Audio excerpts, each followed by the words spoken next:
Hi, my name is Georgie from Georgie Brookes Pilates. Today I'm going to go through a few exercises to help with those that are sat at the desk for long periods of time. This can lead to problems in the neck, the upper back, the lower back, and you sometimes get a bit of tightness in the hip flexors as well from the legs being bent up during that time. So hopefully these exercises that I'm going to go through will be useful to move through and stretch those various parts. So we will begin by lying on your backs on the mats. Once you get into that position, make sure that the feet and knees are hip distance apart and that you have got a little bit of space here between the lower part of the back and the mat. So we start off by taking a deep breath in through the nose, and then as you breathe out, gently pull the tummy muscles in towards the spine, and as you do that, you tilt the pelvis so that it flattens down onto the mat. So from there, you're pulling in, flattening the pelvis, and then press through the feet as you peel and lift the hips up off the floor. Take a breath in here, and then sigh the air out as you slowly peel and take that all of the way back down again, bone by bone, onto the mat and back to your neutral position. So from there, just bring your knees in towards your chest, and then either roll yourselves up to sitting or just roll onto your side and then come up to sitting. From here, we're going to bring ourselves round into a 4-point kneeling position. So once you get into this position, you want to have your hands underneath your shoulders and your knees underneath, where am I going, your hips. So once you get into that position there, we're going to take it into threading the needle.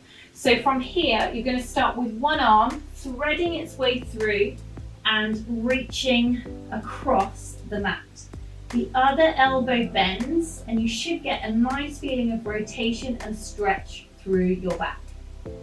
Press through the arm and bring that all of the way up to the start.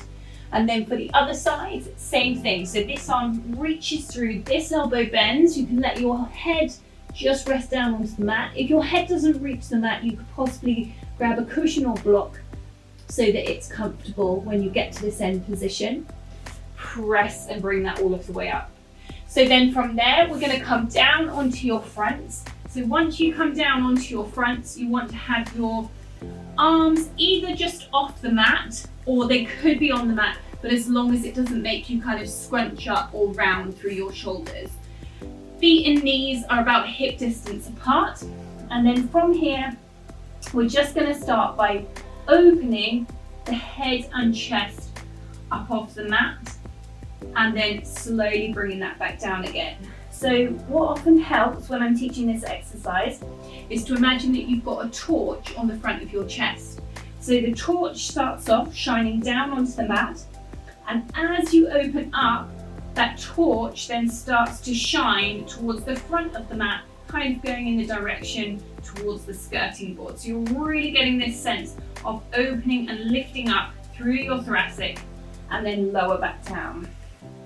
So from there, just push yourselves up and back, bring your knees in, sit yourselves back onto your heels. You can just let your head drop down, and you should get a feeling of a nice stretch here in the spine as the arms are forwards.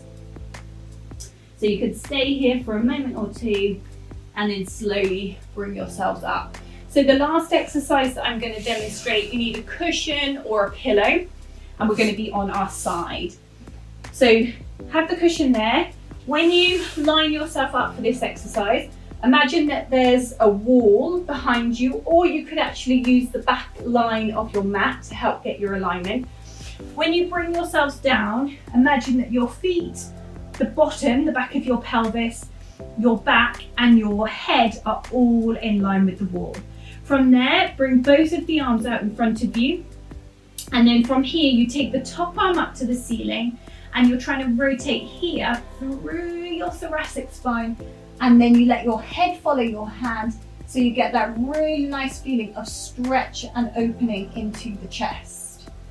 And then bring that back to the start. So then you would repeat that exercise for the other side. And then you've got a really nice rounded few exercises to combat that seated flexion position all day through the spine, to provide some extension, through your hips and also get the extension through your spine, and to get some movement here through your thoracic, which often gets stiff. So what I would say with the exercises is to repeat them 5 to 10 times, just depending on how it feels for your body and how much time you have, and you can just flow them in the sequence like I did.